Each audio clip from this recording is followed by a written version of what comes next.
Good morning, everyone. Welcome to today's hearing. We're going to continue today hearing evidence from Mr. Sounes of Studio E. So, could we have Mr. Sounes in, please? Thank you.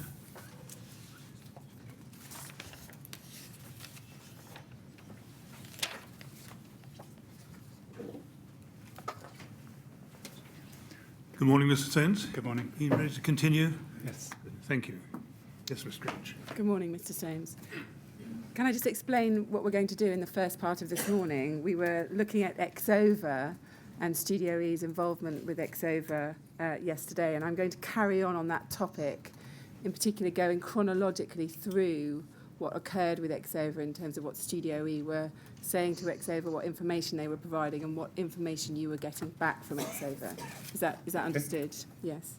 So I want to pick it up in August 2012. So on the 16th of August 2012, a draft of the existing fire safety strategy was produced by Exova. Can we just turn that up? That's at TMO 1001925.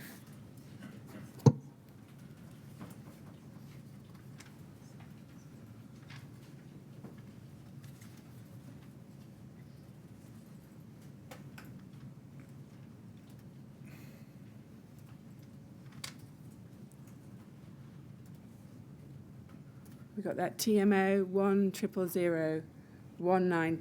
There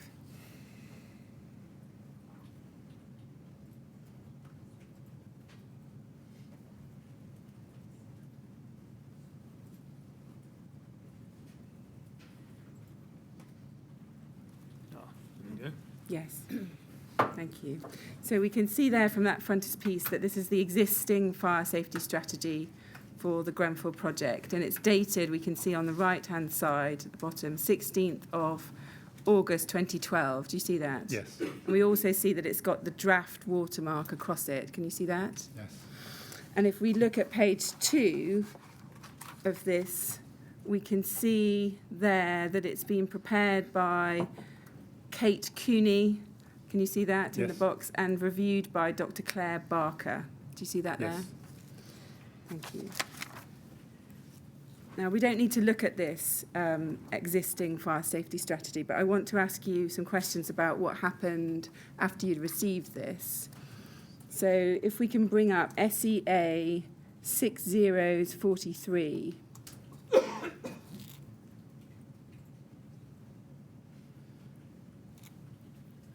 And what I'd like to do is look at the second email in the chain at the bottom of that page. So on the 16th of August 2012, so this is the day that you received the existing fire strategy, you email Ms. Cooney of Exova and you say, Kate, I started this just as your email arrived.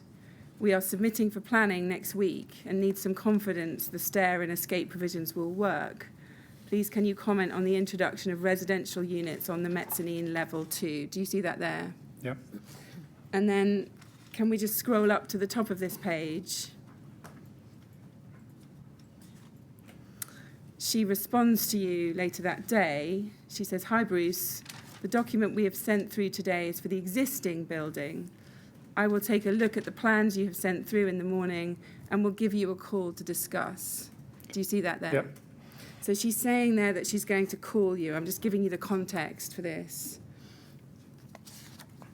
Now, I'm now going to turn to an email that you wouldn't have seen at the time.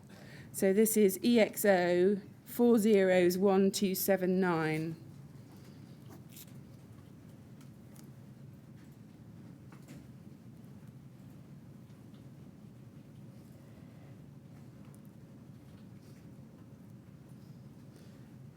And what I'd like you to do is just read that email to yourself, first of all.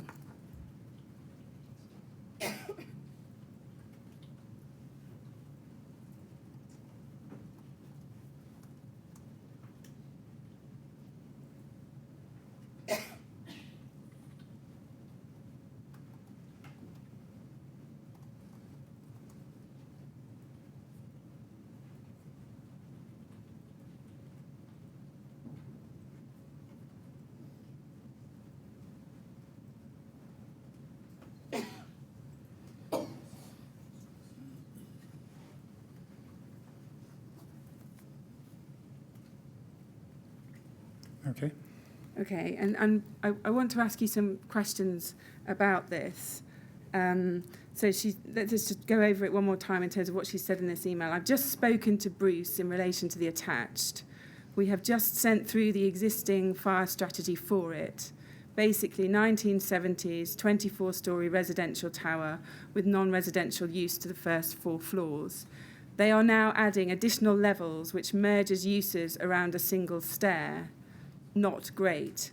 Basically, I have told him we can massage the proposal to something acceptable with separation, lobbies, etc., but that there are approvals risks to the project on the firefighting shaft MOE front. James has been to site and given some advice, but I don't know what he's said, but it would appear not much. They are making an existing crack condition worse, so it's a matter of working the worst bits out and making the new stuff work. No sprinklers wanted. LABC, Building Control, Kensington and Chelsea. Do we have any contacts there? So you see that. So this is an email Kate Cooney is sending to her colleague Andrew Martin on the 17th of August 2012 after she's just spoken to you. Do you see that? Yeah. Now, did she discuss her concerns with you about merging uses around a single stair? Do you recall that? Sorry, this is Kate Cooney. Yes. Without referring to my statement, I can't recall if she was the one who came to the meeting. She would have, I think, been the one who came to the meeting. Do you mean the design team meeting? Yes. I think I spoke to Claire Barker and Kate Cooney at different times. I don't recall the conversation. Sorry. Yeah. No, if you don't recall it. So do you recall Kate Cooney ever suggesting to Studio E that Exover would try and do something to get around the problem posed by the fact that building control might be otherwise likely to reject the smoke ventilation system and other proposals for Grenfell Tower?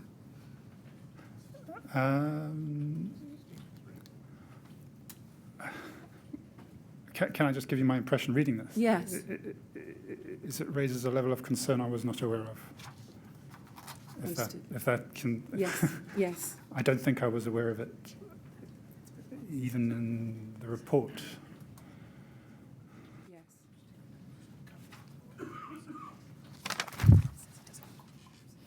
With reference to the sentence, basically I've told him we can massage the proposal to something acceptable with separation, lobbies, etc. Do you ever recall anyone at Exover saying to you, we can massage the proposals? Do you remember that being said? No, but the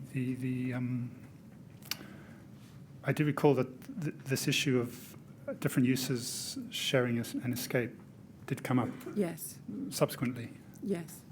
I wasn't aware there was anything fundamental behind it, or a fundamental problem with it. Yes. I thought it could be dealt with. Yes, it's certainly something Exover deal with in their fire strategy and explain they think that it can be dealt with.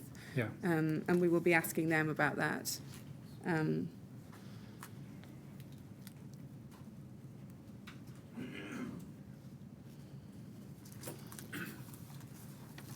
Where we've got MOE front referred to in this email, would you understand that to mean means of escape? That's the way I read it, yeah. Yeah. And with regard to the sentence, they are making an existing crack condition worse. So it's a matter of working the worst bits out and making the new stuff work. Do you see that? Yeah. Again, do you recall anyone from Exover ever saying to you, you're making an existing crack condition worse?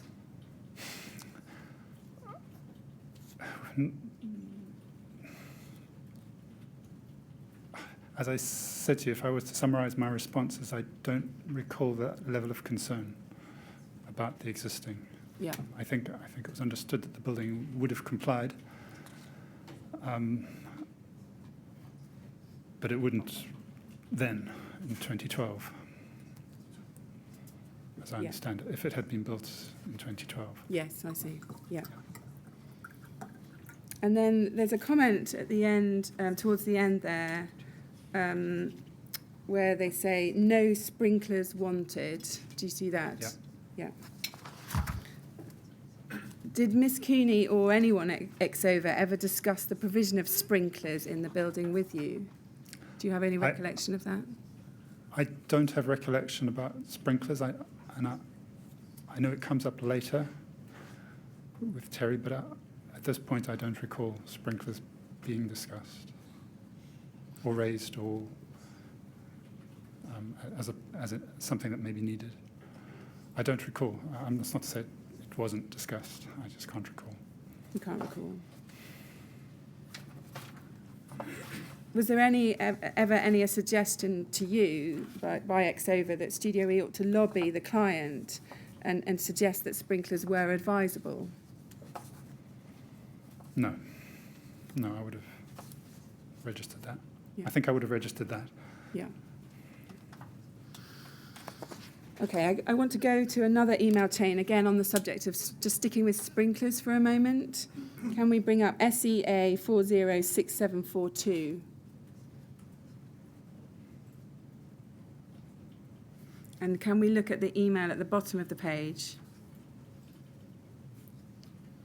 Now, this is an email on the 29th of November 2012 from Terry Ashton to Adrian Jess, your colleague, so you wouldn't have seen this at the time. And he says something about a meeting on the 6th of December. And then looking at what he says with regard to the proposed changes, this is in relation to revised layouts. That's the topic of the email. Yeah. Can we just look at what he says in the second bullet point? He says, walkway +1 level.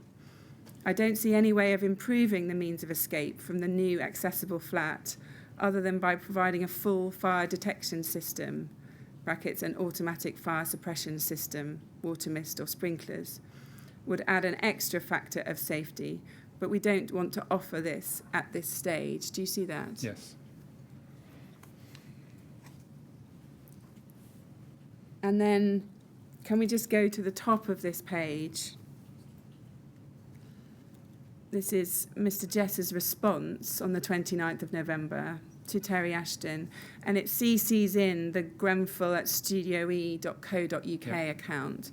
Would those emails have gone to you? Yes. Yeah. I would have. So you may have seen this email at the time. So he responds, Terry, and then in the second paragraph there he says, I wasn't expecting to have to go as far as sprinklers / mist, which wouldn't be typical in residential accommodation. I was expecting more detectors, audible interlinked alarms, and maybe a connection to the main fire panel in reception. Do you see that? Yeah. So Mr. Jess is indicating that he didn't expect to go as far as sprinklers, which he said wouldn't be typical. In the light of that exchange, did Studio E ever give any serious consideration to the introduction of sprinklers in Grenfell Tower?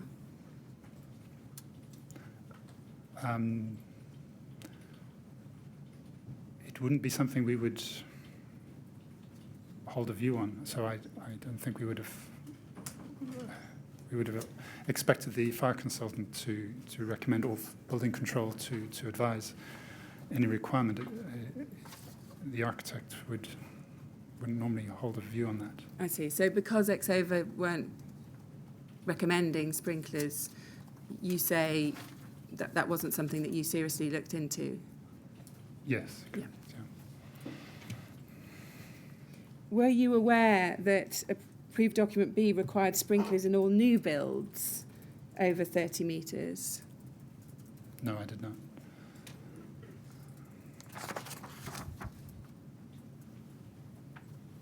And were you aware at this time, that the means of escape from the tower was via a single narrow stair and that the ventilation was unsatisfactory? Yes, I think that formed the subject of a lot of correspondence and discussion. Did it ever occur to you that a way of mitigating those problems might be sprinklers throughout the flats?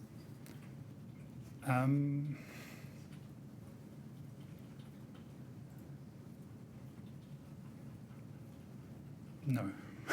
No, I wouldn't have Yeah. necessarily put them together, but Yeah, no, I'm understood. not the fire consultant.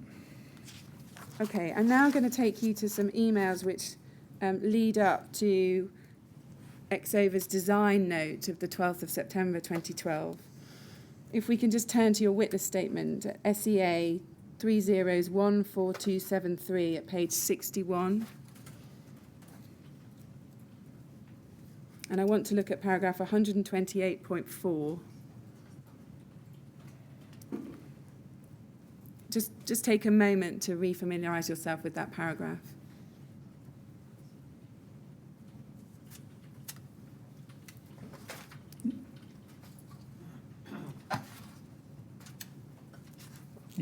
Yeah, okay. So you say there that on the 10th of September 2012, you met Terry Ashton at our offices. I do not recall what was discussed, although note that the minutes for the design team meeting on the 6th of September state draft fire strategy needs detailed interrogation, and a meeting was arranged with Studio E early next week to review. Do you see that there? Yes.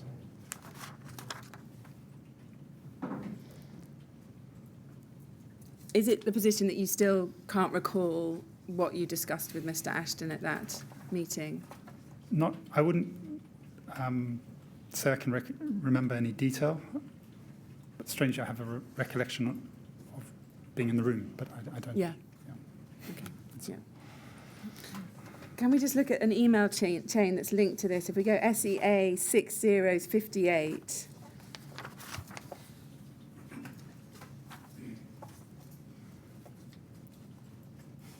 And then I want to start by looking at the bottom email on page 2.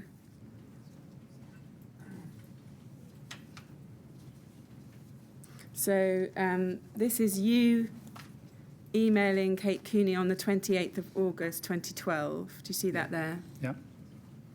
And you say, "Dear Kate, our planning application has just been submitted and we'll be working on the visuals for a week or two still. However, I'm very conscious that the fire strategy for the proposed design is somewhat embryonic. Please could you come back to me regarding progress and when we can expect a markup of the plans?" Do you see that there? Yeah. Can you recall what you meant by embryonic at that time? Well,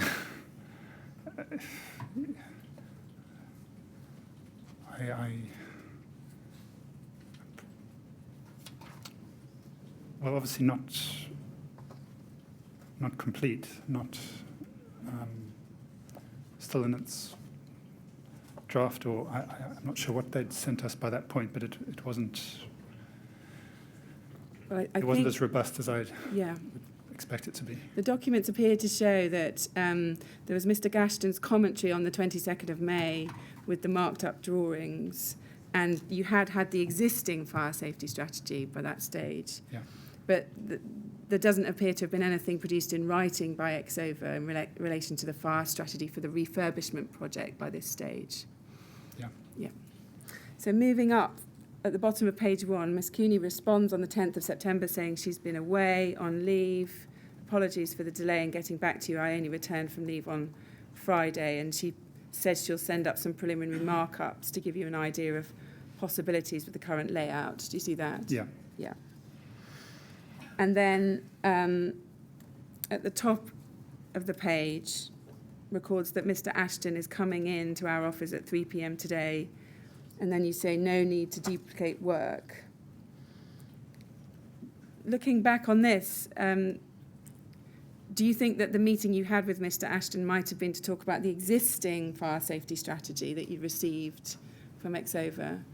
Or do you think you would have also talked about the refurbishment fire strategy? I would expect we would have discussed both. Yeah.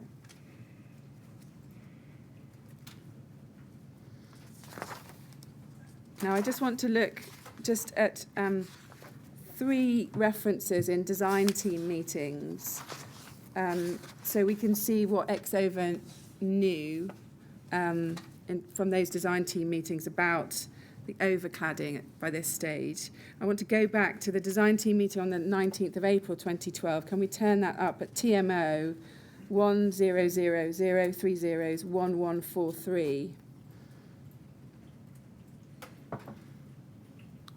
So this is a project team meeting and on the 19th of April. And we can see in the middle of those present that J. Lee, do you see there in the Yes. middle, was present at that meeting, as were you. And if you go to item 3.0 on page 2, under the further objectives list at the bottom, can you see in the first point, it says there, improving the thermal efficiency and visual appearance of the facade, possibly complementary to calc. Do you Yep. see that? And then at page 4 of 5,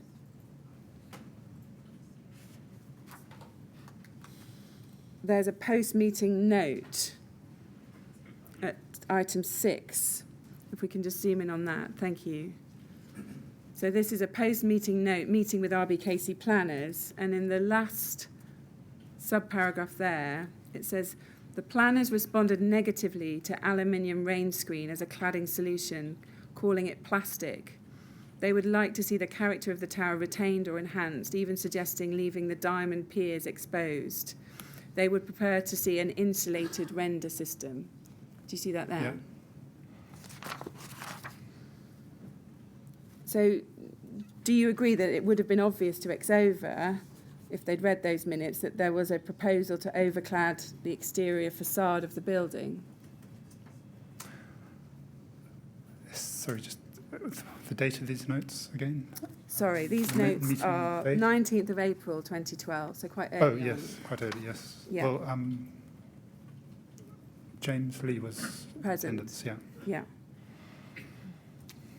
And do you agree it was also obvious that a rain screen system was being considered at that time? It was, yes. And in your view, would it have also been obvious that that would have to include some form of thermal insulation, given that the objective was to improve the thermal efficiency? Yes. So then if we can turn to another design team meeting, but later on the 18th of July 2012. This is EXO 50753. And we see those present, which include you at the bottom, and then there's a distribution list just underneath that. It says as present. Do you see that? Yeah. And we've got Mr. Ashton of Exova listed there. From your understanding, was it routine that anybody on the distribution list would receive copies of these design team meeting notes? Yes. Yeah. How would that occur? How would they be sent them? In email. Yeah. Usually as one email. Yeah. Yeah. And at that meeting, can we look at page 2 of 4 under architecture? And I want to look at the second to last point up on that page.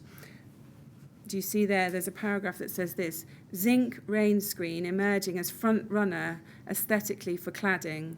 VM zinc composite panel may be most cost effective for true zinc finish. Do you see that there? Yeah.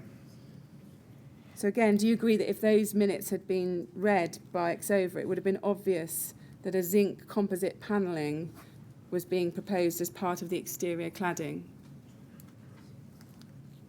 I think it's obvious from the notes, yes. Yeah. And then I just want to look at one more design team meeting. This is the 6th of September.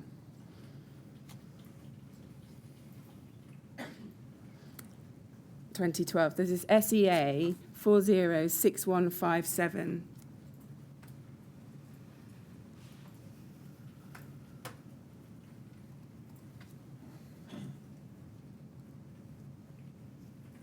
And we see there that in the present list, Terry Ashton is actually present at this meeting. Do you see that there? Yeah.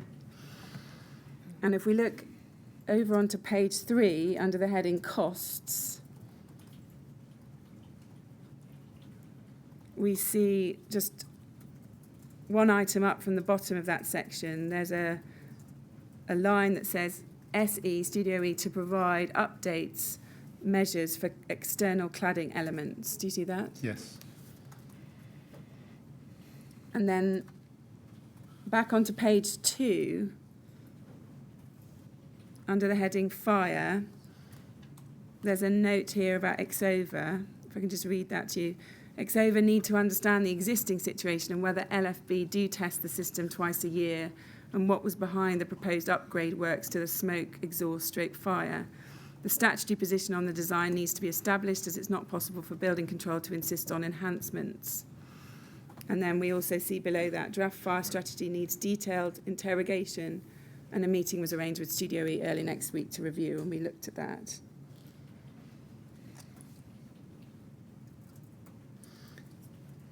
So here, these minuted tasks relating to Exova seem to be all about the existing situation.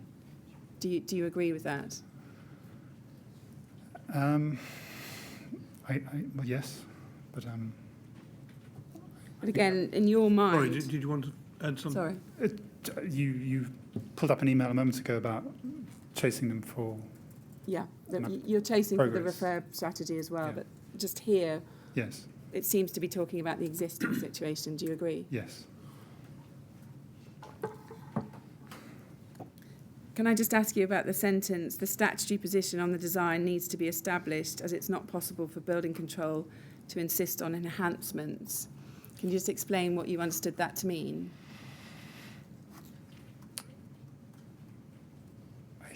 It's referring to the exhaust system that served the lobbies Yeah. on each floor, about which a lot of discussion was held, and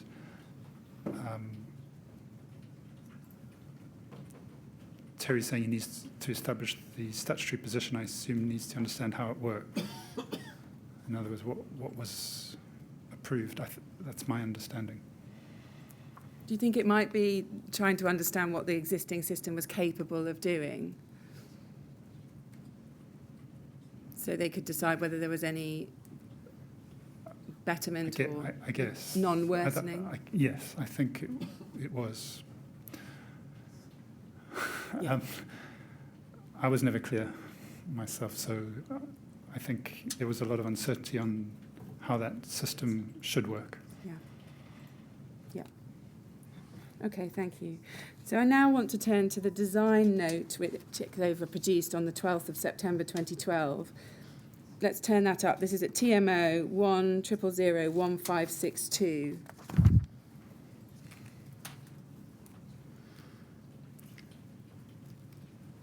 So we've been referring to this as the design note. It was prepared, we can see at the top, on the 12th of September 2012. So that's 2 days after it would appear you met with Mr. Ashton. Yeah.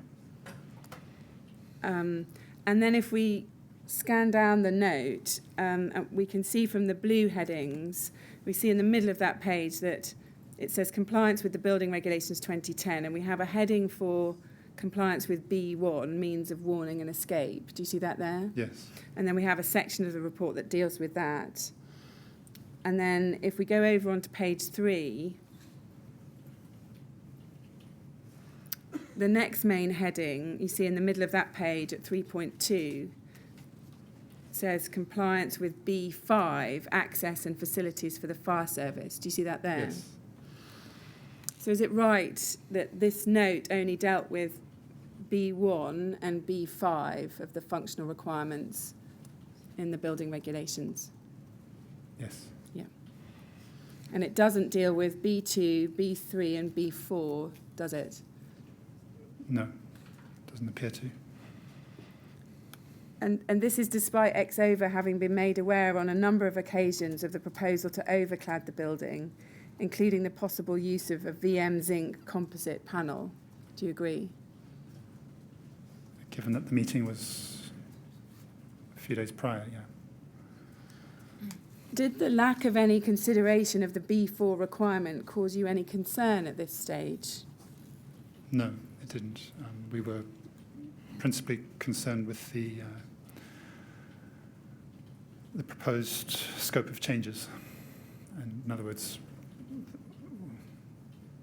ensuring that what we were proposing in the planning application was feasible and could be shown to be compliant. Compliant with the building regulations? Building regs, yes. So you weren't concerned that it doesn't deal with the B4 requirement and in the context of the proposal to overclad the building? At this stage, we would definitely, the priority was understanding the escape and, as mentioned, the ventilation. Yeah.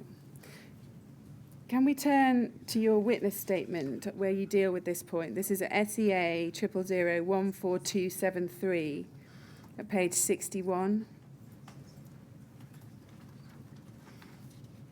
And I want to look at paragraph 128.5 there in the middle of that page.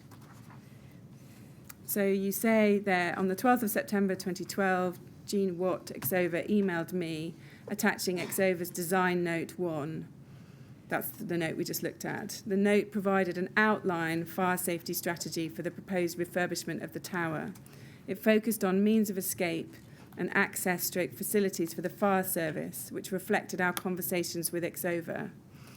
And then you say this, as a result, I would have believed these were the most significant issues that needed to be addressed at this point. Do you see that? Yes.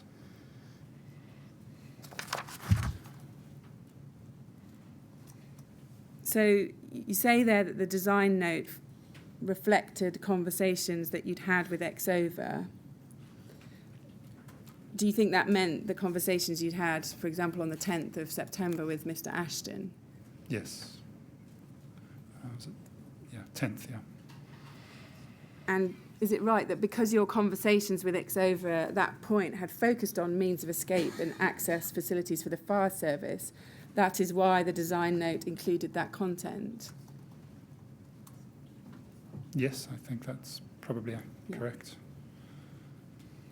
And then at the end of that paragraph, you've said, as a result, I would have believed these were the most significant issues that needed to be addressed at this point. Can you explain what you meant by at this point? At this point in the design, in finalising the layouts. You thought that the most important issues were B1 and B5, is that correct? Yes, I guess. Correct. And so is it right that because the design note focuses on those issues, you inferred that those were the most significant issues that needed to be addressed for the refurbishment fire strategy?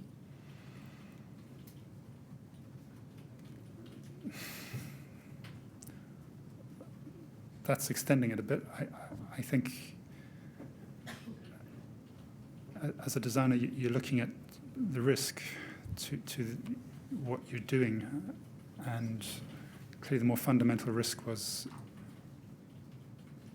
the alterations that were being proposed and the change of use and the extra floor space being created, and wanting to be sure that we weren't making a problem for ourselves. Were you thinking much at this time about the overcladding and the potential impact of that on the building regulations compliance? At this stage, I think we had only discussed it in terms of the Part L and the ventilation, window openings, the method of window opening, and the aesthetics. But in your mind, was say, the B4 requirement, external fire spread, something you needed to come back to later? Were you aware of that at the time?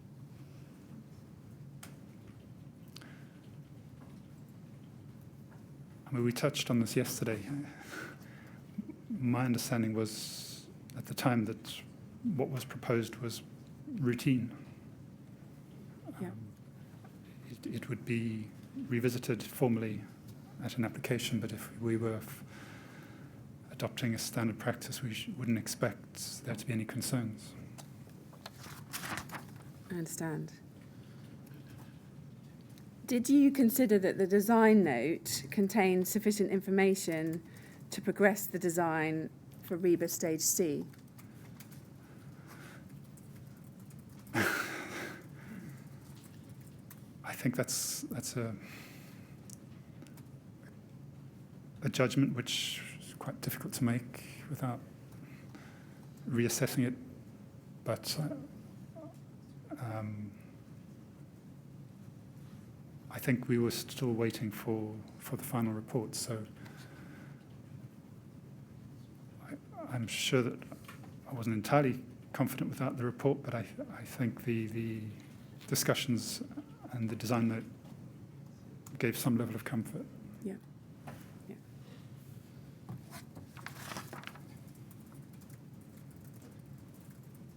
Did the quality of the design note give you any cause to question the competence of Exova at that stage? No.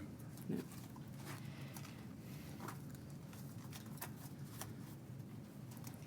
If we can then turn up, can we look at an email? This is a SEA 406121. And I want to go to the third email down in the chain on page 3.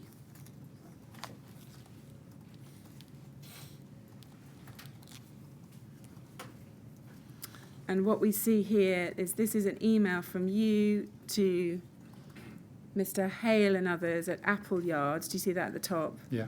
David Hale, Miss Lim, Mark, and then Mark Anderson of the TMO. And this is dated the 13th of September 2012. So this is the day after the date of the design note on the 12th of September. Yeah. And then I want to look at what you've said in the second paragraph. You say, we've identified a 200k saving against the just on the measure to the elevations. And then you say this, Terry didn't identify any fundamental problems with the fire strategy, but liaison with building control is essential because, as he put it, RBKC set their own standards. And then you say Exova outline strategy attached. And you've attached the design note at that stage. Yeah. Do you see that? Yeah. I think the missing words were in the subject, the cost plan. The saving against the cost plan. Yes. Yeah. Understood. I understand. You haven't pointed out in this email that Mr. Ashton hadn't identified any fundamental problems only with B1 and B5, do you? No, I don't qualify that. What did you think Mr. Ashton meant when he said to you, RBKC set their own standards? That's what you've said in that last part. As he put it, RBKC set their own standards, and that's why liaison with building control was essential.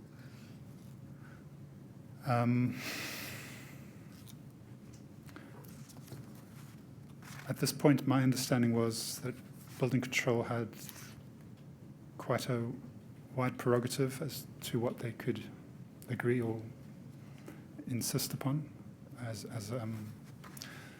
to demonstrate compliance, and that he might have had previous experience with RBKC which led him to say that. Yeah. That's what I think it comes from. Had you had previous experience with RBKC in terms of their building control team? Not me personally.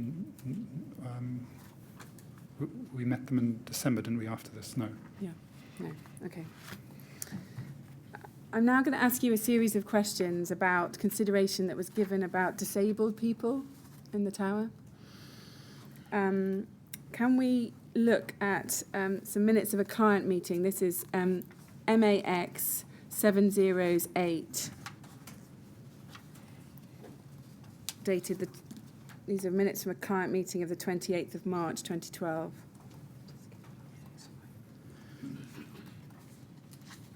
So there we can see you're present in that list at the top. So this is back earlier in the year, 28th of March 2012. And if we go to page 2, under the heading Additional Consultants, item 4, you can see in the second point down there, it says possible disability consultant required. SE will approach consultant engaged on calc. Do you see that? Yeah. Now, is it right that the disability consultant engaged on calc was Miss Simpson? Yes. You knew that? Yeah. And did you consult her on the question of evacuation of flats at Grenfell Tower?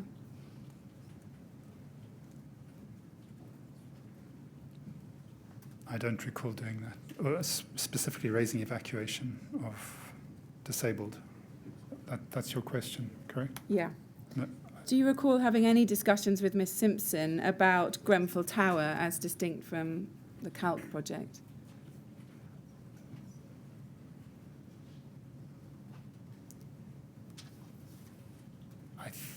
I can't recall it, but I must have done, because she prepared a report which I haven't read recently. So your understanding is that Miss Simpson did a report for the Grenfell Tower refurbishment. Is that right? I think she did.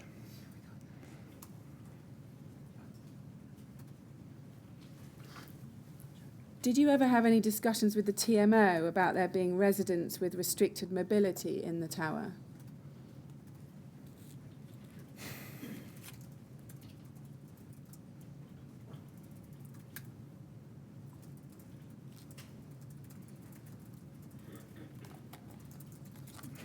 I can't remember any specific conversations or whether the topic ever came up later. So I can't confirm otherwise. Sorry. Okay, yeah. Do you remember considering what was required by way of inclusive design to accommodate the evacuation of the disabled? No. And did you ever consult approved document M, which deals with access to and use of buildings during your time on the Grenfell project? I think we would have, although we did both here and later engage consultants to help us. I see. Can we look at an email on this topic? If we go to SEA 406551.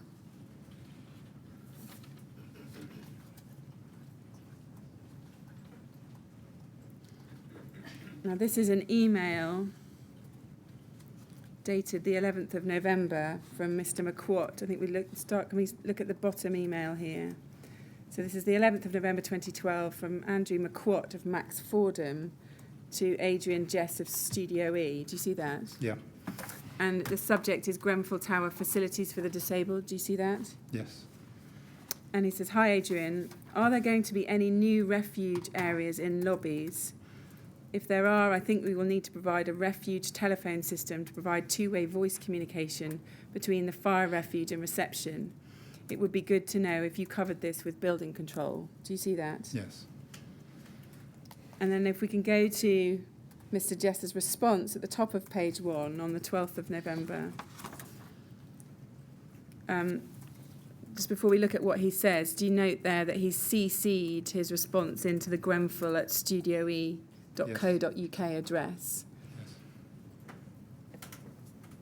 Yes. And he said this: "No refuges.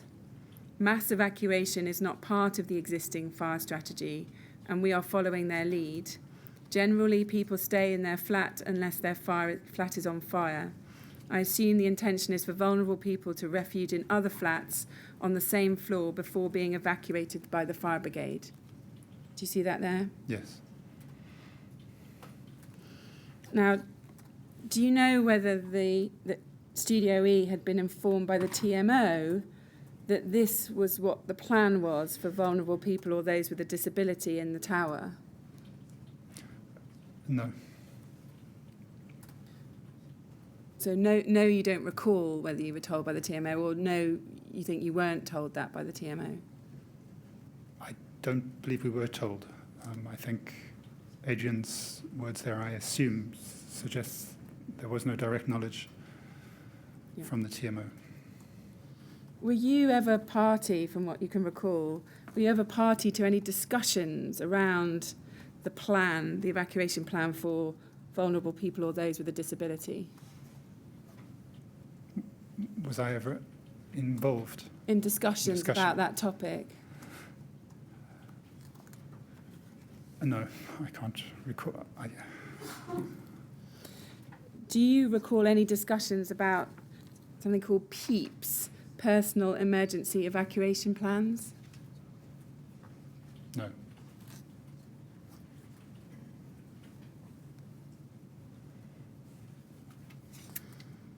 Now, I now want to go back to some matters arising out of the design note. Can we bring up paragraph 128.7 of your witness statement? This is SEA 000-14273 at page 61.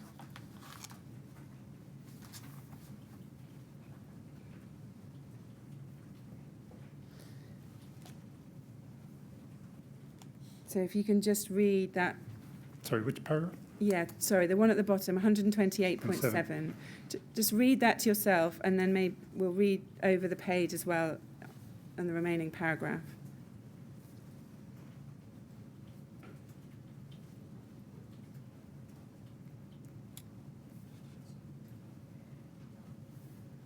Okay. So you say there, can we just look at whether there is something over the page? Sorry. Yeah. So Okay. then we've got that. If we just go back, so you say there, after circulating Exover's design note 1, I discussed the position of the dry riser with Churchman, and Artelia asked if Exover would be liaising with building control. I note that on the 14th of September, I emailed Artelia in response to the latter request and said, fire and BREEAM, whilst important, are detailed discussions that can be resolved once we have sign-off on the proposed scope. And then at the top of that page, you say, this reflected the fact that the project was not at a detailed design stage. Do you see that? Yeah. Can we just look at that email that you're referring to there? So if we go to that at SEA 406121,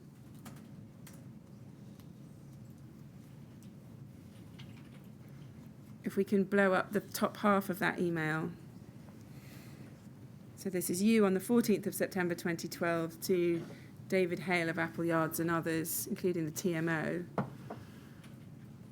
And then you've said, dear all, please see attached and below in summary form the movement between cost plans 2 and 3. Reviewing this yesterday as a team, we noted the following. Do you see that? And then there's a number of bullet points. And then if you look at the second main paragraph after the bullet points, we see it right at the bottom of that page. Fire and BREEAM, whilst important, are detailed discussions that can be resolved once we have sign-off on the proposed scope. Do you see that there? Yeah. So that's what you were referring to in your witness statement. Yeah. Now, when you refer there, you've referred to fire and BREEAM. By fire, can you recall what you meant by that?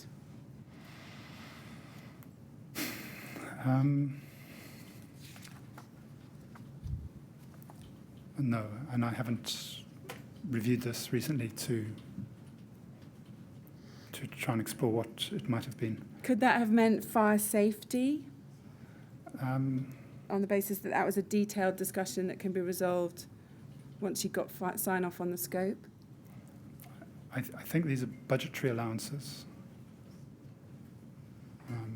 These two items have been explored by the team, and we believe they should be covered by the contingency. I see. So I think it was the allowance that had been set against those two items. I understand. Yeah.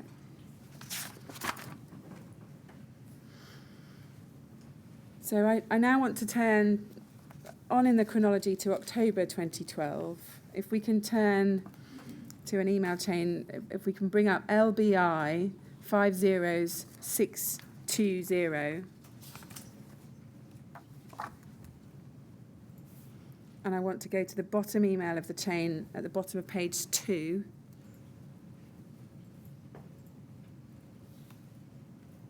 Yeah. So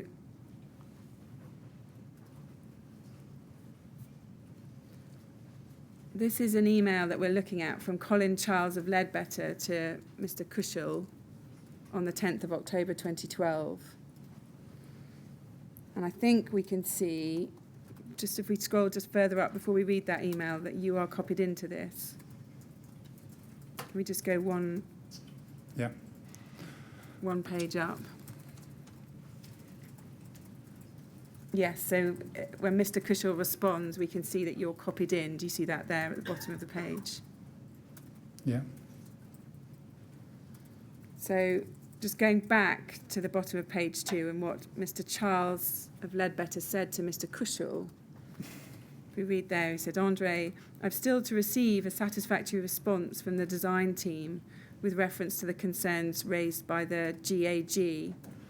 Our client requires us to deal with this, and I am not willing to commence the works until I've received a demonstration that the fire safety of this estate has been considered with on the design. This is a clear requirement of the CDM regulations. The response received from Exovia is, in my opinion, casual. Should I issue this to GAG, it would further exacerbate an already high project risk. And then he says, I must have a proper response regarding consultation with building control and LFB by return. Do you see that there? Yeah. Do you know what they're referring to there, what Mr. Charles is referring to there by concerns raised by the GAG? Do you know what GAG stands for? I think it was the Grenfell Action Group. Yeah, yeah, The concerns? yeah. Now, we saw... Sorry, had you finished? I thought you asked if I knew what the concerns were. No, but if you know, do tell us. I think it was the removal of the stair, Right, redundant stair, but Yeah. it could have been fire engine access. yeah. Yeah. Do you recall reading this? We saw that you were copied in to Mr. Cushel's response. Do you have any memory of this email around this time? I do, yeah. And did you note at the time that the sentence where it says the response received from Exovia is, in my opinion, casual?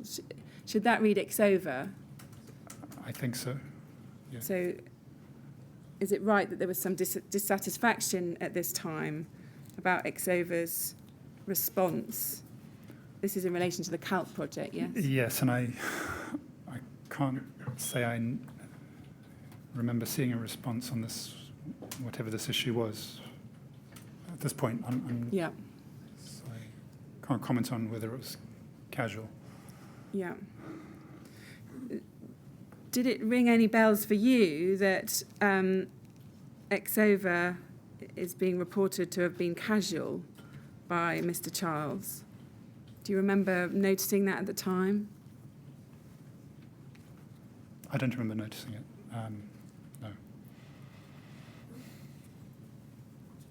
So it didn't say to you, well, I need to closely scrutinise the work that Exova's done now because there's clearly some additional concerns here. Did that...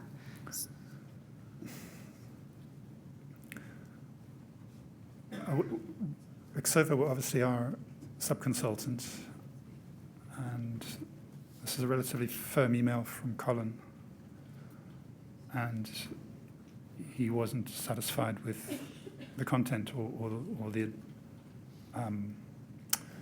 advice given, and it was for us to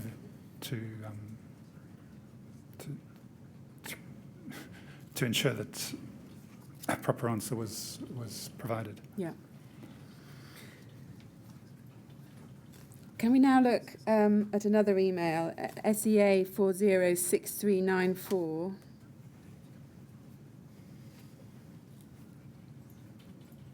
And yes, if we can blow this up. So what I want to understand from this email is what information is being provided to Mr. Ashton by you at this stage.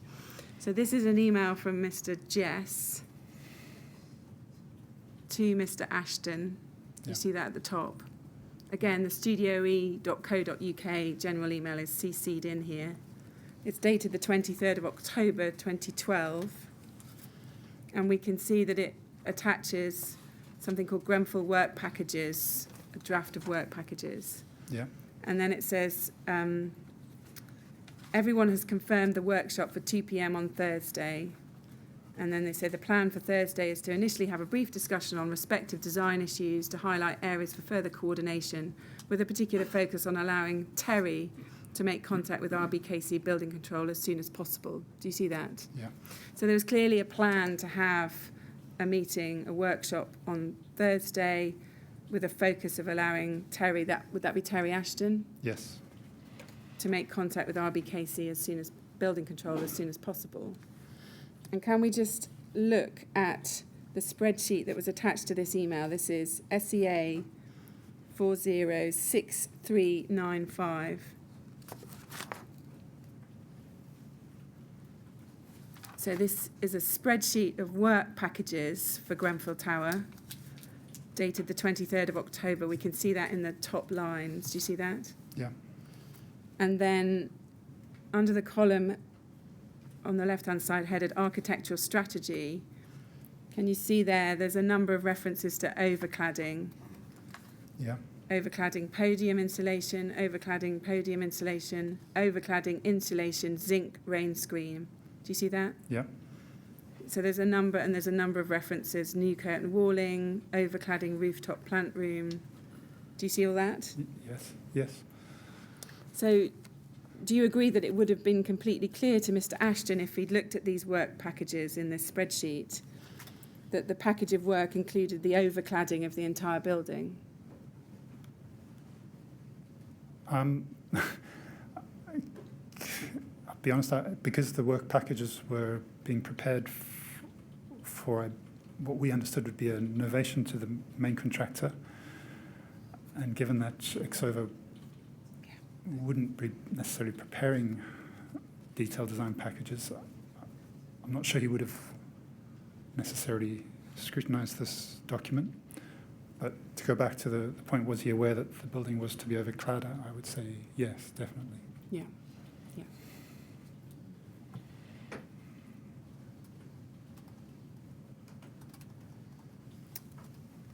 Mr. Chairman, I think that might be an appropriate moment to have a break. Would it suit you to have a short break? It would, if Mr. Yeah. Sounes would like a break now. Yeah. Yes, all right. Well, we'll have a short break at this point, Mr. Sounes. We'll say 10 minutes. Well, we'd better say back by 11:10, just over 10 minutes. All right? Would you like to go to the usher, please? Thank you.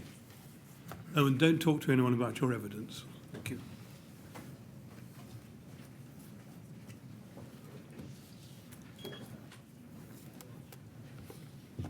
Right, 11:10, please.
Yes, could you ask Mr. Sounes to come back, please? Thank you.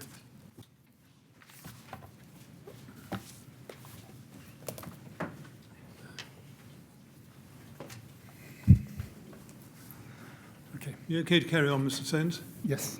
All right, thank you. Yes, Ms. Grange. Yes, thank you, Mr. Sounes. We're now going to look at the first issue of the outline fire safety strategy that Exova provided on the 31st of October 2012. And first of all, I just want to look at the email which sent that to you. Can we turn to EXO 50518?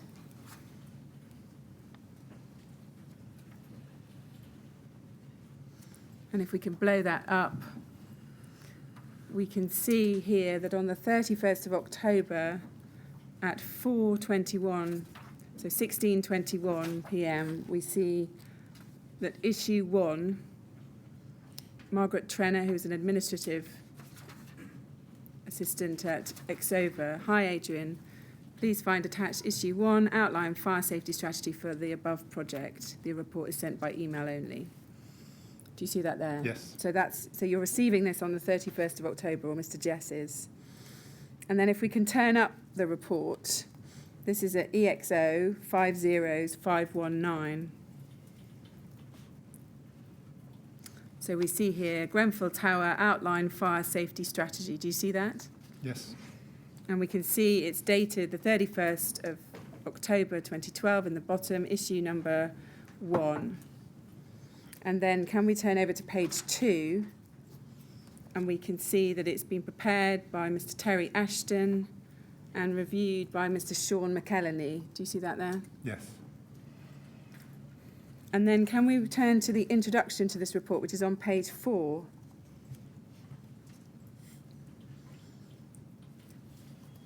Can you just take a moment to just read that introduction to yourself?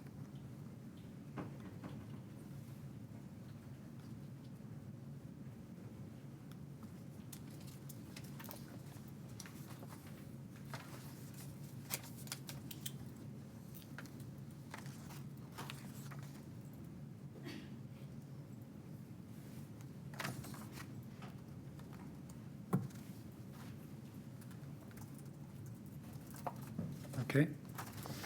So we can see in this introduction that what's happened is that the author has set out what the refurbishment comprises in a series of bullet points. And do you agree that it doesn't state there that the refurbishment includes the overcladding of the tower? No, it doesn't. Did you ever query that with Mr. Ashton or anyone else at Exova? I don't recall doing so, no. Do you know why that didn't get queried with Exova? I'm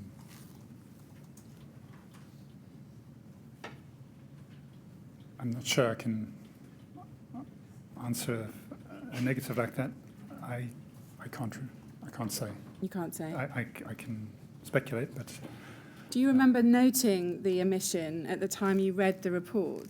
Do you remember noting, he summarised the refurbishment and what it comprises, but overcladding's not in there. Do you remember that thought occurring to you? no. And we can see from the final paragraph of this introduction that the report is said to be based on discussions held with the design team and then on a number of drawings that are listed out there. Do you see that? Yeah. Posed by Studio E. Now, none of those drawings refer to or detail any cladding on the building. Yeah. They are all proposed floor plans, and none of them mention the intended changes to the facade or the materials proposed at that stage. Yeah. Now, did you notice that at the time, that there were no drawings or details referred to there? No.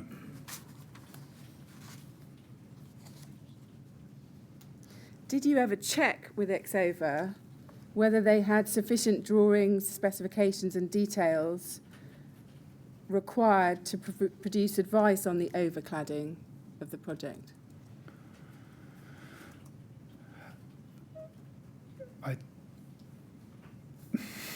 We would have provided them the drawings we had, I believe, and those drawings I presume were the planning drawings, or maybe they were precursors to the planning drawings. Yeah. Can we look over at page 2?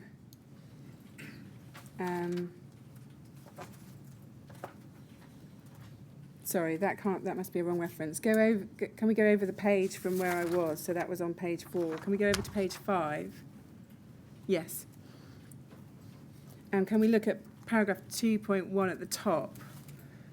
And we see there that it talks about the building regulations 2010, and it says the building work will have to be carried out in conformity with the requirements of Schedule 1 of the regulations.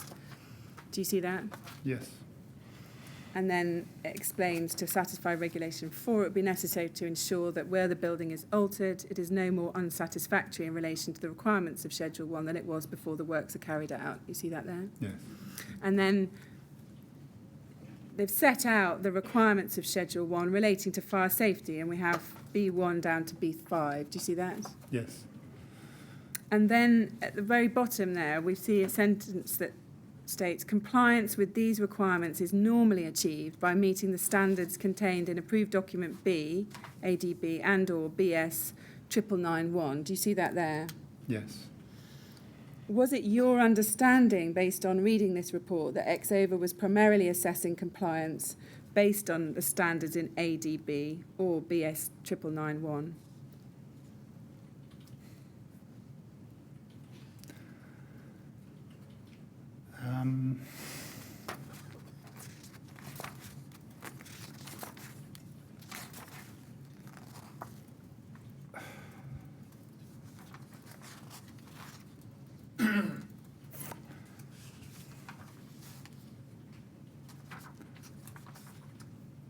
The alternatives, I mean, that is, in a sense, a question for them, but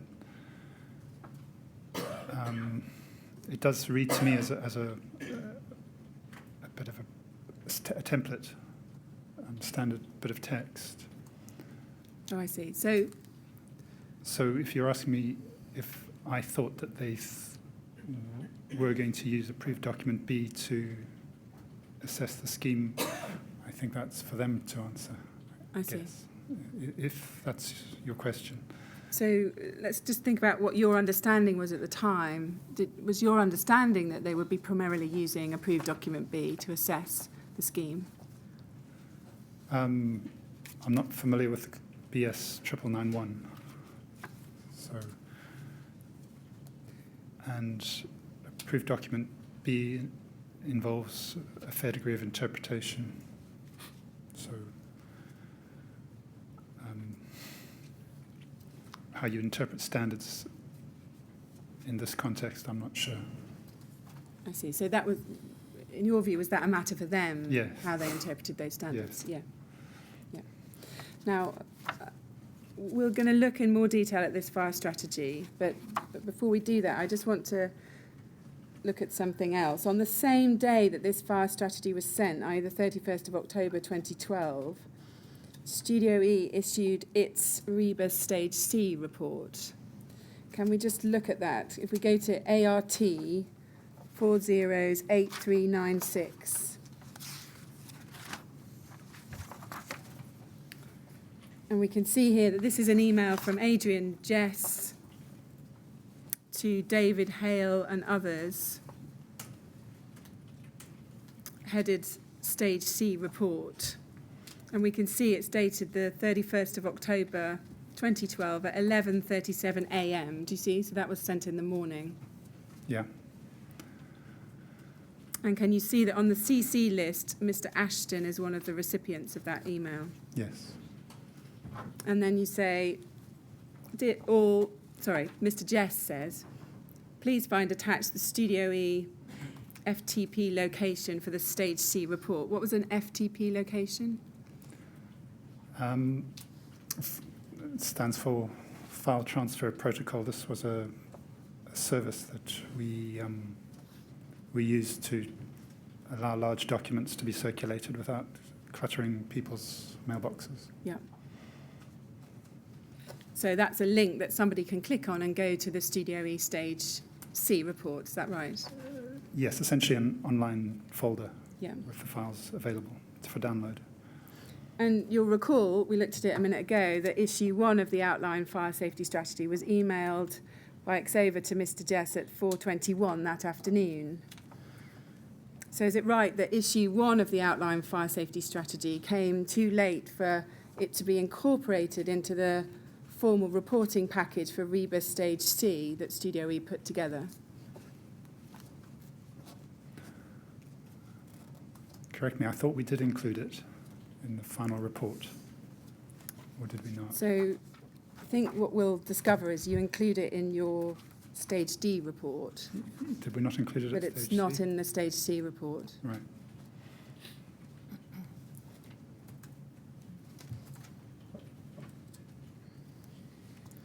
Now, can we just look at that Stage C report? If we go to MAX 50445,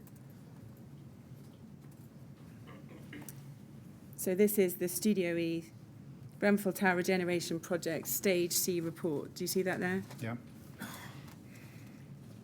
And that Stage C report had included a section on the overcladding proposals. Can we go to page 27 within the report? And can you see that there's a whole section there headed Design Approach Overcladding? Do you see that there? Yeah. And then we've got a narrative description of the original building and then a discussion about the overcladding. And then on page 28, if you move over the page,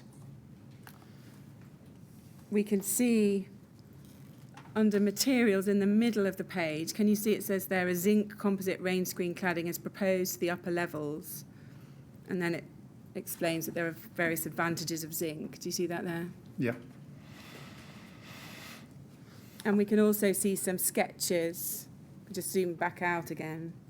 There's some sketches on the right-hand side, particularly figure 17 in the bottom, a corner study of the proposed zinc cladding. Do you see that there? Yes. And then if we can go to page 31 within this report, we can see that there are some plan and sections on that page showing overcladding. Do you see that? Yes. We've got a number of little sections to the side and bottom, and then a plan view. And then can we go to page 32 within the report? We have an isometric sketch at the top, which is kind of showing the layers that are going on. Can you see there? We've got insulation as a layer, and then the rain screen cladding going. Do you see that? And then at the bottom of that page, we see a number of cladding options under cladding ideas. Do you see that? Yeah. So we've got rain screen, coloured panel, rain screen stone chip, rain screen render, and then rain screen aluminium at the bottom, and rain screen zinc. So a number of options are shown there. Yeah. And then at page 82 of this report,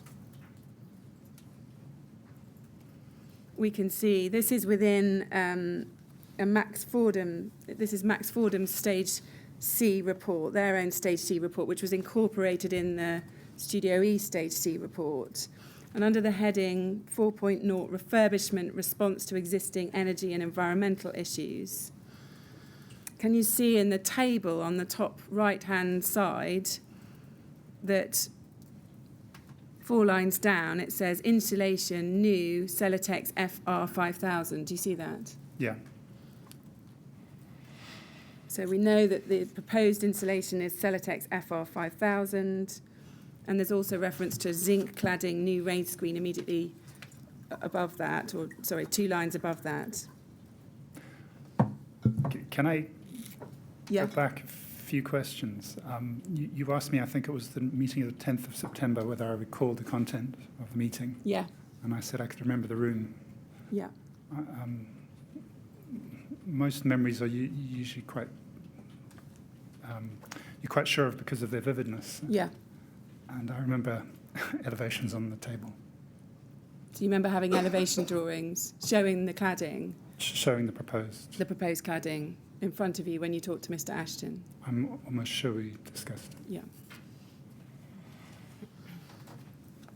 And just to finish off on this page, there's also reference to a ventilated cavity underneath zinc cladding in that same table. And then in the next page, page 83, it talks about glazing, infill panels, and it talks about insulation, new Celotex FR5000 is mentioned twice there. Do you see that? Yeah. So, as we've just seen, Exova was sent this Stage C report on the morning before it then sent its outline fire safety strategy in the afternoon. Did you ask Mr. Ashton or anyone at Exova whether they'd considered Studio E's Stage C report before they issued that issue 1 of the fire strategy? No. I don't. They're roughly same day, aren't they? Yeah. Yeah. So But did you ever have a conversation and say, by the way, we've just sent you the link to our Stage C report. Have you had a look at that? no, but I think they would have had the information necessary. They may not have had Max Fordham's information, but they would have had ours, I believe. I see.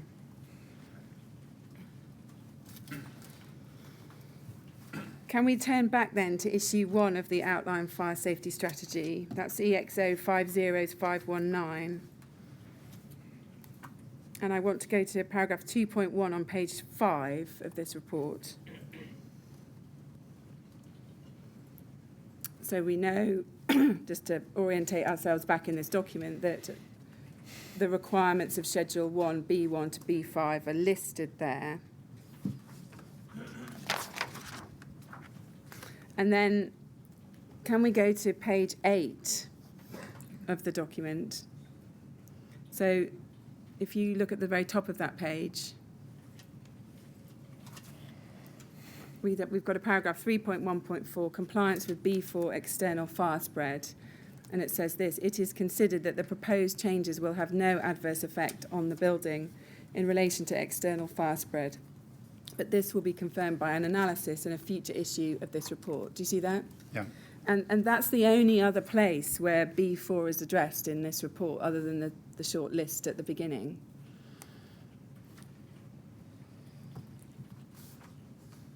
And can you confirm that this was the only guidance that Studio E received at this stage about the B4 functional requirements?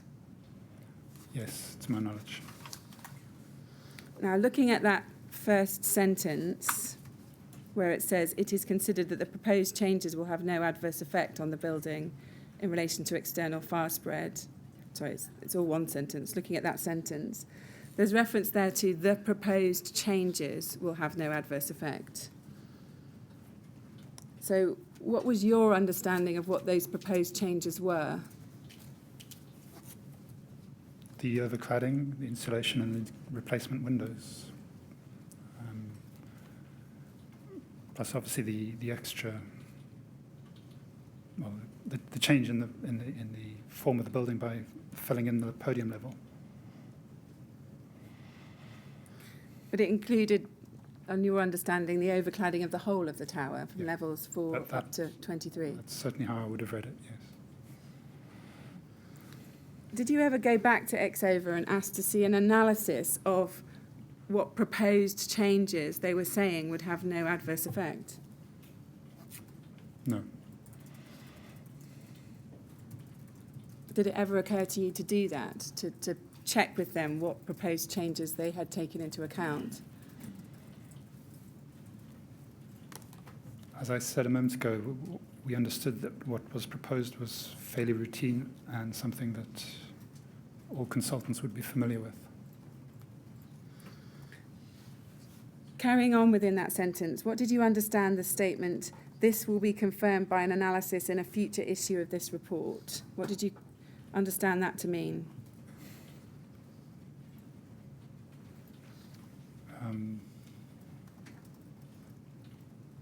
That it was too soon for them to comment, but from our point of view, at this point, stage C, it was primarily that sentence confirmed to us there was no concern. When did you think the further analysis would take place? What was your expectation? Well, obviously, at the next or subsequent stages, once the information had become clearer. Do you recall noting at the time that there would be a need for a further analysis in a future issue of the report on that requirement? I don't recall reading that at the time, no. Given that the original facade was concrete, wouldn't most forms of cladding be inferior to that in terms of potential fire safety and fire spread? In theory. Did you appreciate that at the time, that you've got a concrete building, but what you're doing is you're overcladding it, and that almost inevitably is going to mean that it's inferior in terms of its ability to resist fire spread issues? I'm afraid that's hindsight. At the time, I certainly would have agreed with you that any cladding would not stand up in a blaze. In other words, it wouldn't resist fire. It would fail, but I wouldn't have automatically, theoretically, come to the view that it was inferior. No. Yeah. Did you expect that at some stage you'd get an analysis, a detailed analysis of how they had come to the conclusion that there would be no adverse effect on the B4 requirement? As I say, I don't. I'm sure I discussed the report with Terry, but I don't recall discussing this item. You didn't discuss this particular I feature? can't recall discussing this clause. Ever with Mr. Ashton? No, we were always focusing on the concerns, and this was not a concern. Yeah. Did it ever occur to you that from the perspective of the CDM regulations, there needed to be some form of design risk assessment in respect of the risks posed by the new cladding materials?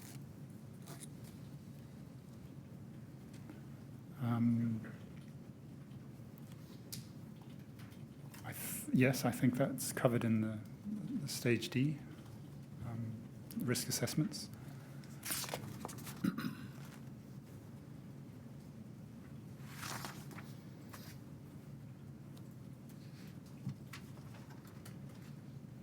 So in their fee proposal, which we looked at yesterday, Exova had promised at Stage C an outline fire strategy document that would assist early design development. Do you recall that? Yes. Did you think that this strategy met that objective, in your view? Did it assist you with the early design development? The strategy, in my view, was a summary of the conversations that we had had to date. In a sense, it was a Stage C report on progress made on fire safety.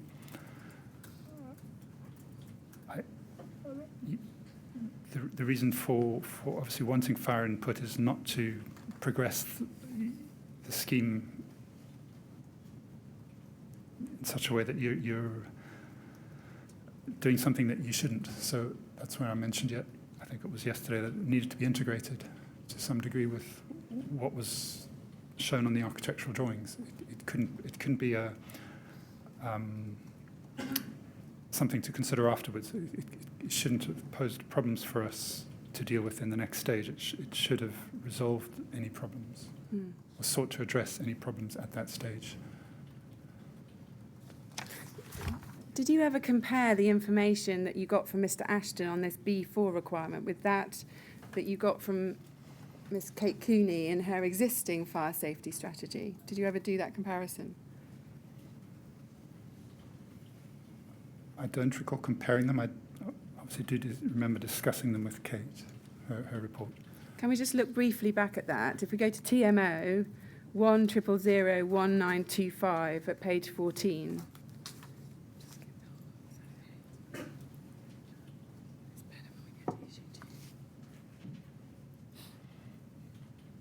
So this is page 14 of that existing fire safety strategy, which was provided in August 2012. And we see here that there's a whole section on B4 external fire spread. Do you see that? Yeah. So the requirement is explained at the top of the page, and then there's a section on what the general philosophy is.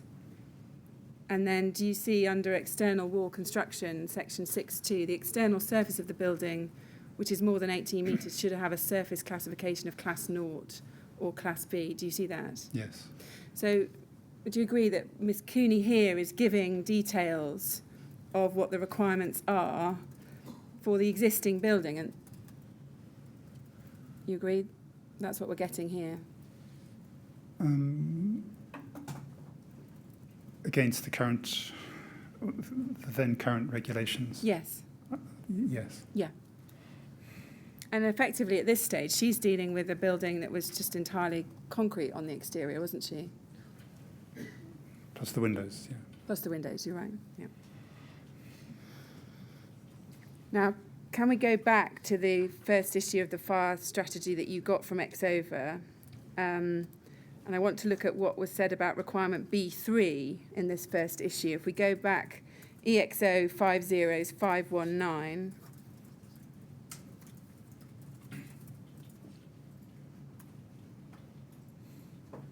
And then can we go within that to page 7?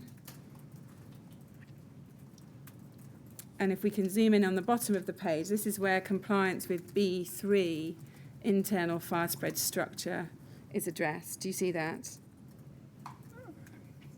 Yeah. Yeah. Can you just have a read of that? And then I want you to read over the page what's also said about B3 there. Can you just do that now?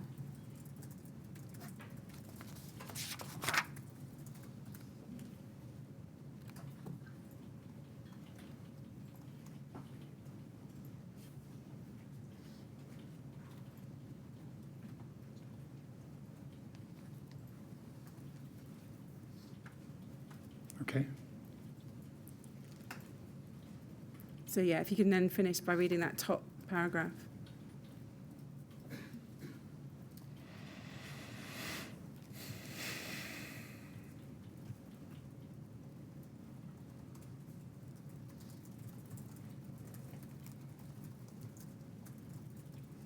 Okay. Did you note at the time you were reading this that there's no reference in this section to functional requirement B34, which is about the building being designed and constructed so that the unseen spread of fire and smoke within concealed spaces in its structure and fabric is inhibited? No. Did you ever query that with Mr. Ashton? No.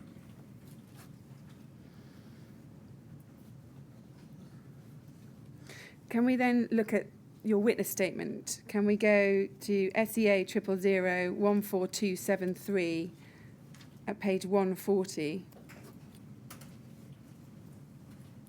And I want to look at paragraph 343 and specifically 343.2 of your statement. If you just read that to yourself. Point 2. Yeah, well, I tell you what, read the top 3.3, which is the introduction to these subparagraphs, and then I want to focus on 3.3.2.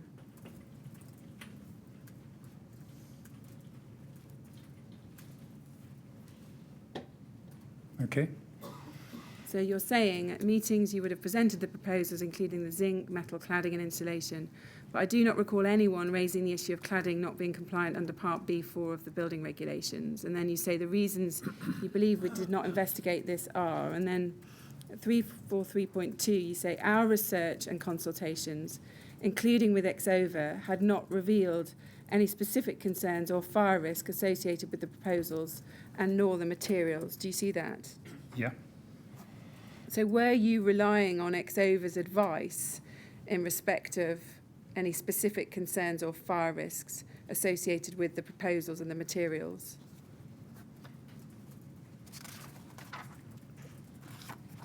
Were we? I think Exover had undertook to advise on fire safety, and they did not reveal any specific concerns, but nor did anyone.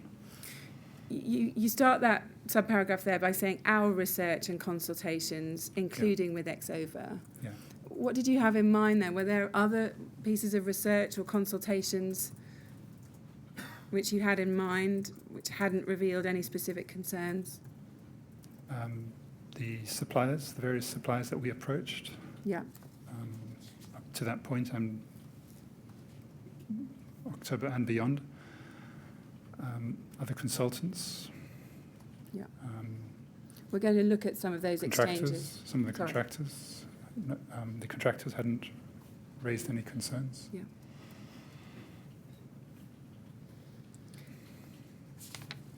So I now want to look at the build-up to issue 2 of the outline fire safety strategy by Exover. And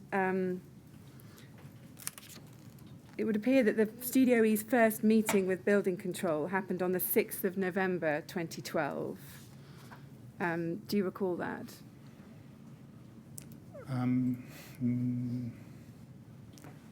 There was a meeting in December, or was it November? Can we bring up SEA 406443?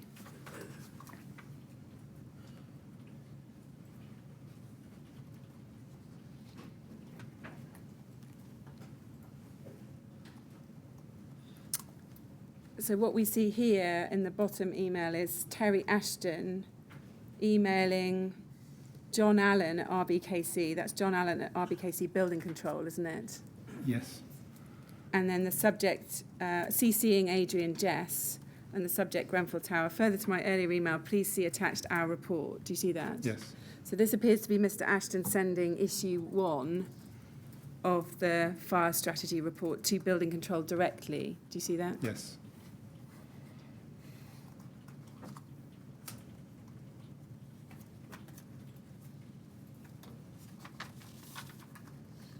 And then I want to look at a note by Mr. Jess. If we go to SEA 406526.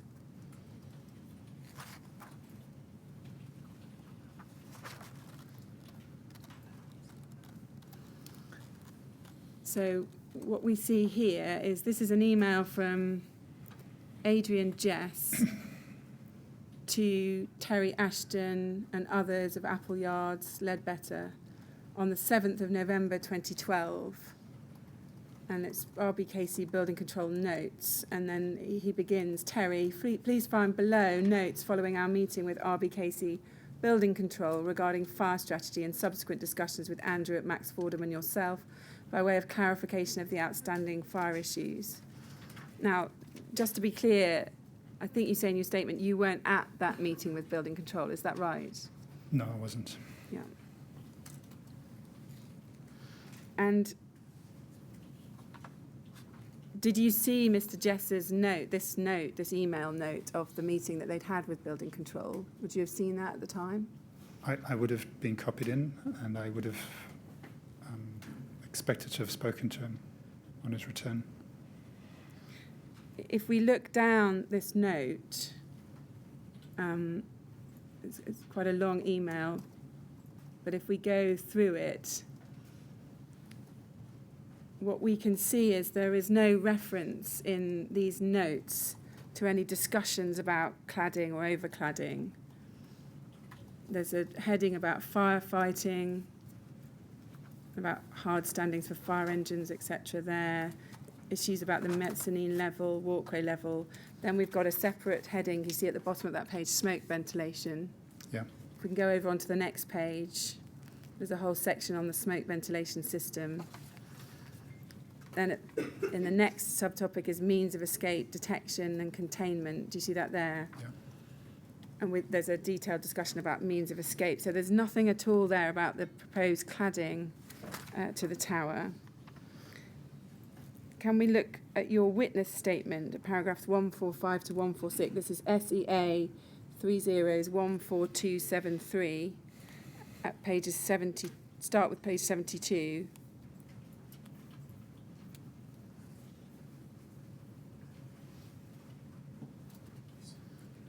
And I want you to have a read to yourself of paragraphs 146 and 147.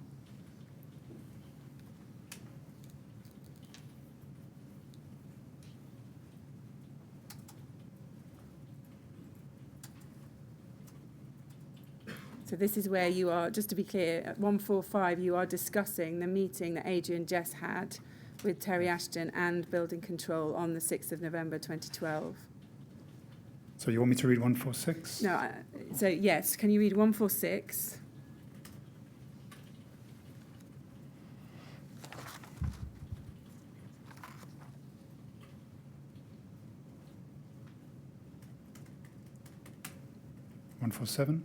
No, pause there for a moment. I just want to ask you about 146. So you say in the third sentence, 7 lines down, there's a sentence beginning, my understanding. Can you see that? It's about 7 lines down. Yeah. And you say, my understanding from the note is that Building Control did not express any concern about the proposed cladding to the tower or the detail thereof, which I believe at that stage would have been based on Celotex FR 5000 and VM zinc composite. And Building Control, quote, generally accepted the proposed means of escape strategy, which included the existing residential to remain in flats and evacuated on instruction by LFB. Do you see that? Yes. So you say there, your understanding is that Building Control didn't express any concern about the proposed cladding, but would you agree from looking at the notes, Mr. Jess's notes, that there doesn't appear to have been a discussion at that meeting about the overcladding? I think the format of almost all meetings on the project, in my experience, and I believe this would be true in this instance, is you would always start with a description of the project, and inevitably that would include a description of the cladding. So is what you're saying that your expectation is that there would have been Would have been discussed. Yeah. an introductory section to the meeting that Yes. discussed it? Yes. On what basis do you consider that Building Control would have known about the specification of Celotex FR 5000? No,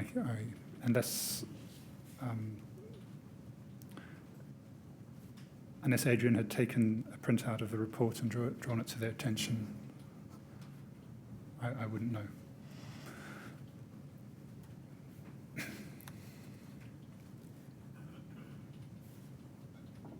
Yes, okay, thank you. Can we move forward in time now to the Studio E Stage D report? This was issued on the 20th of August 2013, so we've moved on some way now into 2013. Can we go to that at MAX 50757?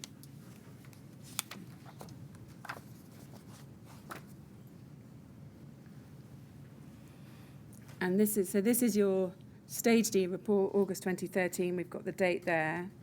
Now, just so you can see this, at page 78 within this document, we can see that issue 1 of the outline fire safety strategy from Exova is incorporated. Do you see that? Yes.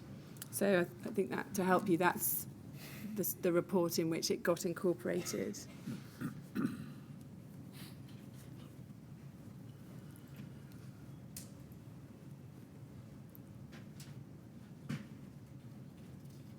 Can we go to the covering email dated the 20th of August 2012 in which you sent the Stage D report? This is at SEA 408052.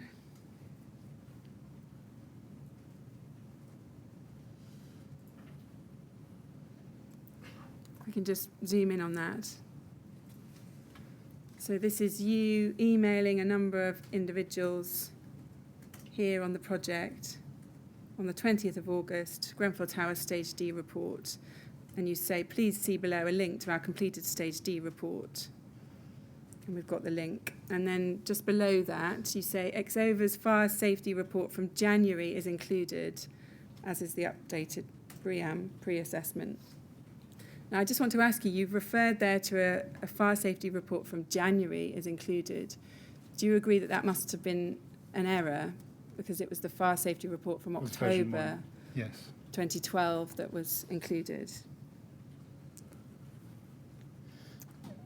I must have picked it up in an email. Yeah, that's fine. We just wanted to check that there wasn't another report, was there, No. from Exover in January 2013? To your knowledge, was Exover aware that Studio E was proposing to issue its Stage D report around this time? I can't recall exact circumstances, but I know from reviewing my documents that we proceeded hereafter to engage with them. So we can see at the top, this email is sent to a number of individuals on the topic, on the project. But Exover are not included in this email, are they? So they're not on the to list or indeed the CC list. Do you see that? Yeah. Do you know why they weren't included in the Stage D report?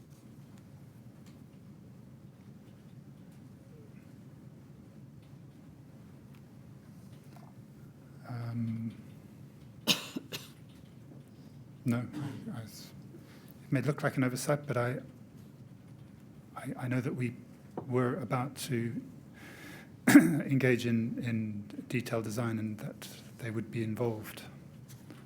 And I think that Stage D report was, to some degree,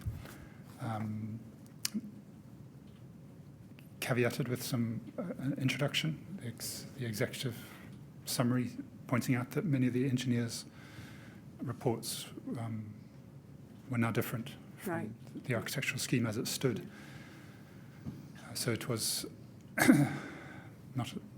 it was going to be pulled together in the subsequent work. Yeah. It was commenced after the issue.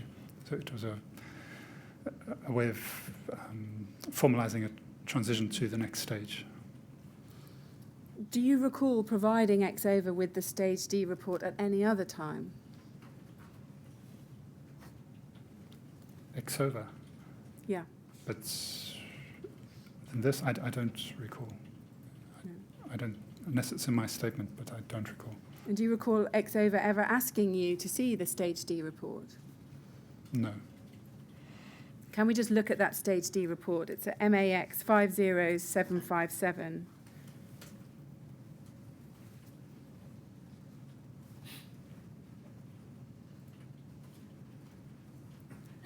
And if we look at page 21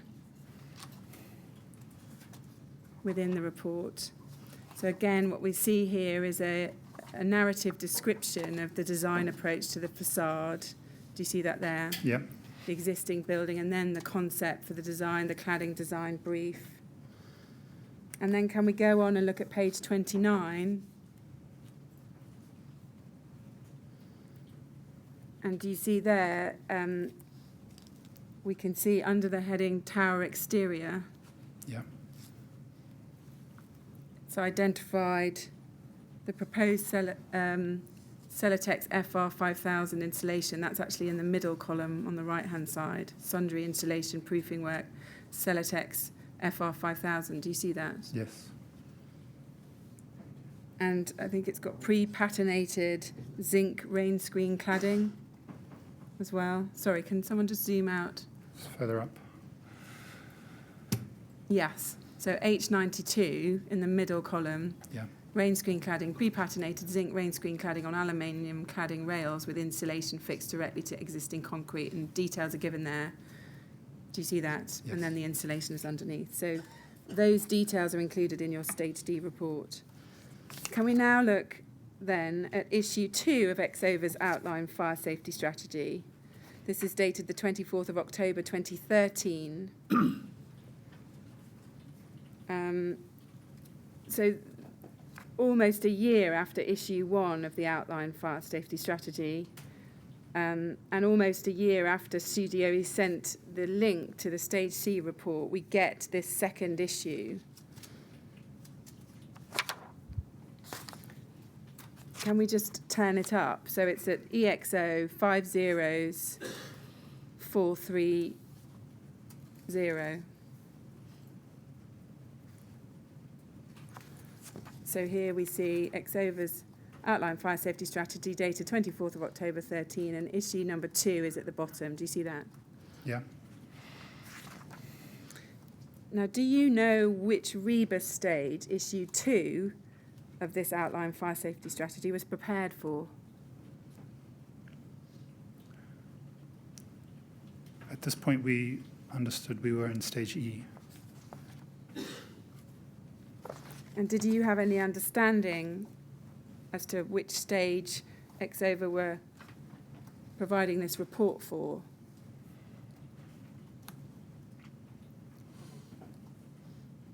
I think this report was an update. Actually, I haven't reviewed this report compared to the previous one recently, but I know that we were, at this point, shortly after the Stage D report, consolidating the plans and the changes that had been requested. Yeah. So we've had your stage. Sorry. In a sense, it's a revisit of the Stage D. Yeah. Yeah. I see.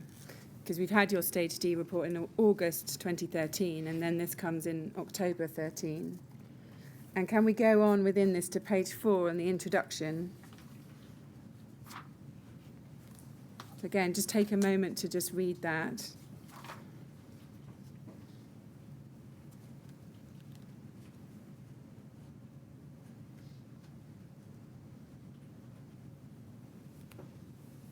Okay. Now, can you see there that reference to the cladding is still omitted? Yes. Did you query that with Mr. Ashton or anyone else at Exover at this time? No. Do you remember noticing that the overcladding was not included in the introduction, giving a description of the refurbishment? No. Was your understanding that this report would address the overcladding proposals? I think throughout, any concerns should have been raised by Exover. Can we go within this issue 2 to page 8 of 10? And then if we zoom in on the bit in the middle of the page, 3.1.4, again, the B4 external fire spread. So we can see there, compliance with B4, it is considered that the proposed changes will have no adverse effect on the building in relation to external fire spread, but this will be confirmed by an analysis in a future issue of the report. Do you see that? Yes. And that is unchanged from the first issue of the report, approximately a year earlier. Yes.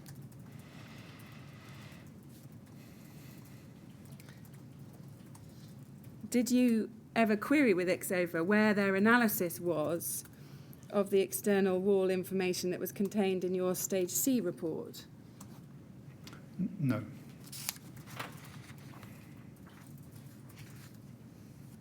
Can you explain why that was never queried with Exover?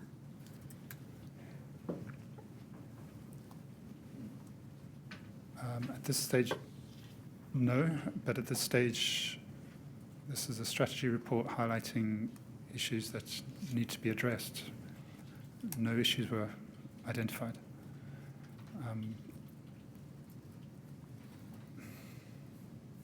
I did not expect there to be any You weren't expecting any issues. concerns? Yes. Well, I didn't.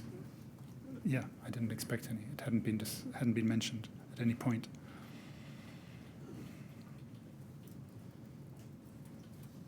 So you hadn't received any other advice from Exover about compliance with the B4 requirement? No. Had you received any advice from Exover about whether the insulation that you'd specified was compliant with the B4 requirement? No.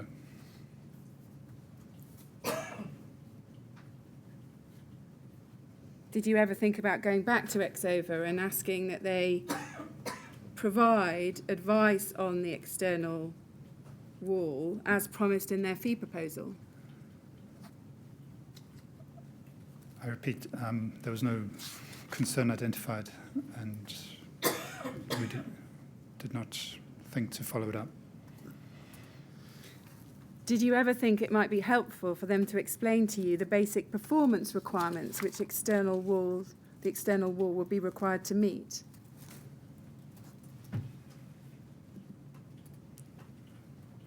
Did I ever think? That it would be helpful to Sorry, you? had you finished? Did I think? No, I am trying to just understand the question. Yeah. Did you ever think that it might be helpful for you to receive advice from Exova on the basic performance requirements which the external wall would need to meet? In retrospect. At the time, did you ever think, well, it would be nice to know what the... There was no concerns identified. Can we go within this report to heading B3 on page 8?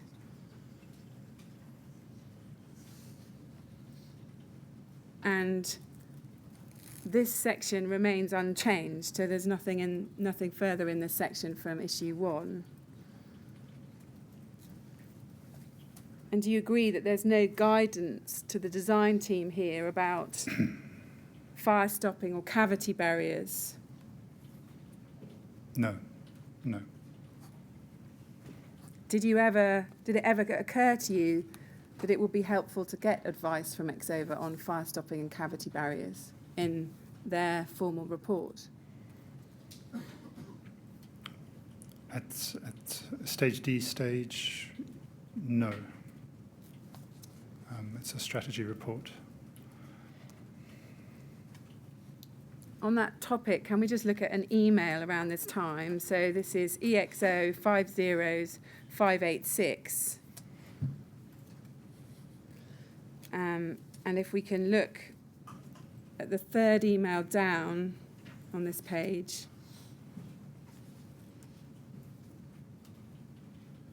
Sorry, we just go Okay. back.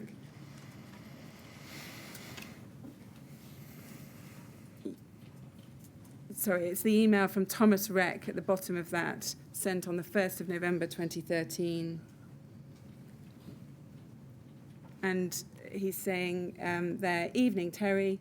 Can you please confirm that the rain screen cavity fire barriers are to be 60 min FR to match the compartmentation?" Do you see that from Thomas? Yes. Were you aware that Mr. Reck was seeking that clarification from Exova at the time?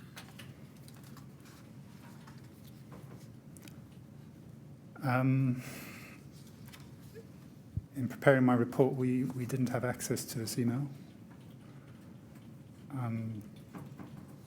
Were you otherwise aware that the team Had access to Terry, yes.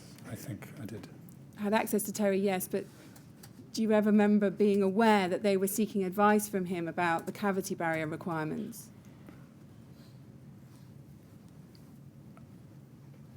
Because Thomas was preparing the specification and the drawings, I was aware that he was consulting with a number of people. And as this illustrates, that included Exova.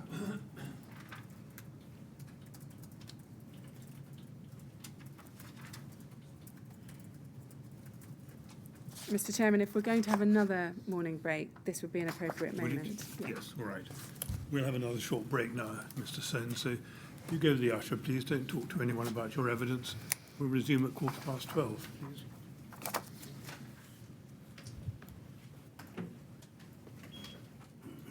12:15, please. Thank you.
Well, I'm very sorry to have kept you all waiting far longer than I had previously suggested, and particularly since you must have been wondering what's been going on. Now, I'm sorry to tell you that Mr. Sounes has been taken ill. It's not going to be possible for him to continue giving evidence today or even tomorrow. So, in just a moment, I shall adjourn the hearing for today, and tomorrow morning we'll have a different witness who will come and start giving his evidence. That'll be 10 o'clock tomorrow. All right? So we're going to rise now and we'll resume at 10 o'clock tomorrow morning. Thank you.